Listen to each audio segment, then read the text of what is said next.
Hi guys, I am Lorraine May Estabinio Borja from BSCS 1E Group E.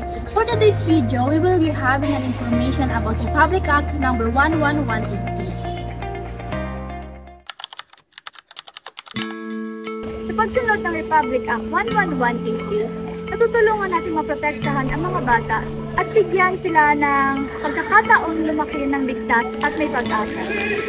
Ang Republic Act No. 11188 ay pinirmahan noong January 10, 2019 ni dating Pangulong Rodrigo Roa Duterte. Layunin nito na proteksyonan ang mga bata laban sa karahasan at pang-aabuso sa panahon ng giyera, tulad ng pisikal na pananakit, torture, at pag-recruit sa mga armadong grupo. Alam niyo ba na sakop ng batas na ito ang mga batang wala pang 18 years old? Pero hindi lang yan. Sakop din ito ang mga may kapansanan na mahigit 18 years old. Dahil itinuturing din silang isang bata.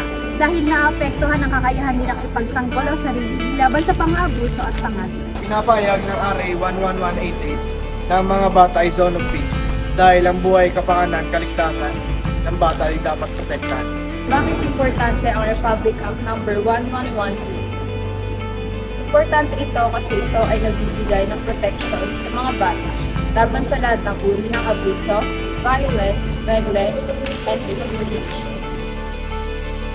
RA 11188. The children are the most vulnerable in the groups.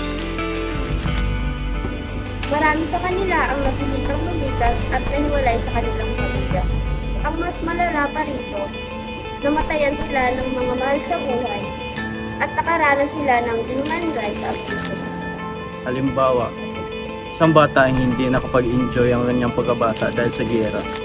Suportahan mo ako ang mga bata para makabawi sa trauma. Kasama dito ang medical care, psychosocial support, legal aid, shelter, and educational assistance.